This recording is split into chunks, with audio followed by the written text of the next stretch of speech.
Hey everyone, welcome back to another homeschool video. Today we are going to be talking about getting out of that mindset of the public school system. And now I know this could be really difficult. I think it's actually one of the most difficult parts that a parent will go through when trying to homeschool their child. You have all of these thoughts like, well, how am I going to do all these hours of schoolwork? How am I going to get my kid to sit down? What if they don't learn this? What if they don't learn that? What if I can't teach this? Those types of things. And the whole idea that we have ourselves have gone through the public school system, it's etched in our brain that this is how education needs to be. And it's not true at all. In fact, coming from somebody who has done years and years and years in the public education field, I have done everything from technology to test administration to data entering to paraprofessional to classroom aide to special education teacher. I have done years and I have done multiple different roles within that public education system. The way that things are today are not the way that they need to be done, and especially they don't need to be done in your own personal classroom in your house. They don't have to be done the way that has been etched into our brain. And the way that that is that you go in, you do your circle time in the morning, you do 45 minutes of math, 45 minutes of English, you go outside to play, you come back in and have lunch, then you do 45 minutes of science and 45 minutes of history or social studies, and then you have to go to your music or phys ed or whatever, and it takes up your whole day, right? Now, you don't have to do that in your house. And most people, when they tell me, oh, I wish I had the money, oh, I wish I had the time, oh, I wish I had this, I wish I had that, it has to do with the public school structure. So I understand that there's a lot of people out there who just can't homeschool. You have to be out of the house all day working job. Both parents have to be out. You know, you can't make it work. I get that. However, the idea that you've got to wake up in the morning, eat breakfast, and then do 8 hours of schoolwork until dinner time is not true. So you can wake up and eat your breakfast and go to the park and play and go to the library and pick out a book, and then you can come home and you can do homeschool for an hour and be done. You do not have to devote the same amount of time to homeschooling as you do to public education. And here's why. Now, from a teacher standpoint, here's why. When your child or you or whoever we're referencing is going to school, let's take math, for example. They're going into their math class and they're learning a concept that maybe they've been working on for the past 2 weeks, or maybe they're going to work on for another 2 weeks, right? So let's just give an example. We're just working on basic addition, right? Maybe like addition by 2 or something. Your teacher is going to give a lecture style presentation on the concept to the entire class for maybe 10 or 15 minutes. They might have a kid come up and do an answer on the board, maybe 3 or 4 times. It's a lecture style to the entire class for an extended amount of time.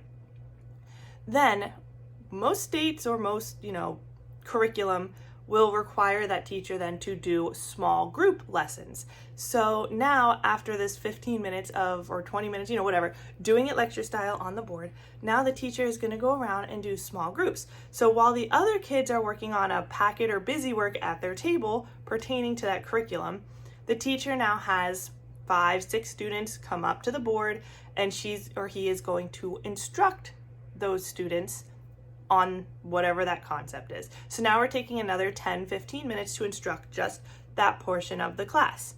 Then those ones are going to go back to their seat and another small group is going to come up, and now we do another 10 or 15 minutes of instructing just that portion of the class while everybody else is back at their desk.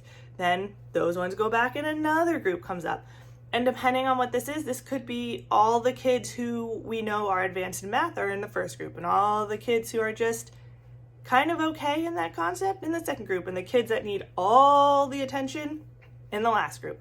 Something like that. So maybe the last group is going to take a little bit longer because it's just going to take a little bit longer for those kids to get the concept. And guess what? That's okay. There is nothing wrong with that group. There's nothing wrong with the group who just knows it. Nothing's wrong with any of them. But here's the deal. The kids that are in the smaller group, it's going to take a lot longer. The kids that are in the advanced group, they're going to get it really quick, and they're going to be sitting there doing a lot of nothing while the other ones are still trying to pick up the concept. Now we've done 15 to 20 minutes of classroom instruction, and we've done 3 or 4 rotations of 10 to 15 minutes. So we're pretty much reaching an hour of math already, and we've maybe done 5 math problems. Now in my school at home, at our little homeschool table, if I take out my daughter's math book like this, now this is like beginning of the year, but let's say I skip closer to the end of the year here. So in my math book for her, something like this would be 1 day's worth of math. This one page. It is not going to take us over an hour to complete this one lesson for the day. The same thing with reading. It's not going to take us an hour to finish her reading. It's not going to take us an hour to finish science. Maybe 10 to 15 minutes per subject max. We can be done while we're eating our breakfast. If she wants to do schoolwork and eat a bowl of cereal at the same time, she can pretty much come downstairs, start eating her breakfast, and we can get through almost all of her homeschool day while she's eating breakfast. And then we're done.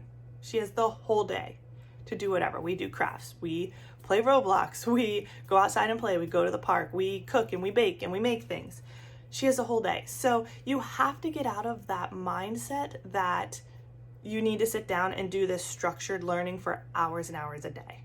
Now, if you are somebody who you don't think that you can provide instruction for your child by either making your own curriculum, buying curriculum, or any of that, you just don't think you either have the time, you have the patience, you have the ability, whatever it is, to do that with your child, there are also tons of free online homeschooling programs, or just public school programs from home. You could do a K-12, which is nationwide. K-12 is just like your school that you would be going to in person, but it's at home on a computer. You can do live classes, sit in your live classes, do homework, do grades, get a diploma at the end, everything. So check out what your state has. K-12 is nationwide, but there are some that are state specific as well, and some that also have different learning variabilities like Montessori or Christian or Catholic schools or whatever you want. It's out there and it's available to you. And so I just want to let you know that if you are fearing getting out of that public school mindset, it's okay. It might take some time to break down those walls in your brain, but it's going to be okay. And you are going to love the fact that you've broken down those walls and you've gotten outside of the box and you can see a whole different world than the little 4 walls that you have been stuck in public school. Give it a shot. If it doesn't work, it doesn't work. You know you tried it and it didn't work. But I guarantee you, if you can get yourself out of that and you can get your schedule and your routine rolling, and you know what you're trying to do and you have a goal, make a list of goals. This is what we want to do. This is how we want to do it. It's going to be just fine. So research what you have going on in your state. Work on breaking down those walls of public school and get out there and homeschool your children and just give them the best that you can. And that is pretty much it. If you guys have any questions, of course, leave a comment down in the comment box. I would love to answer any questions anybody has about homeschooling, and you can do it. Give it a thumbs up. I'll see you guys in the next one. Bye, guys.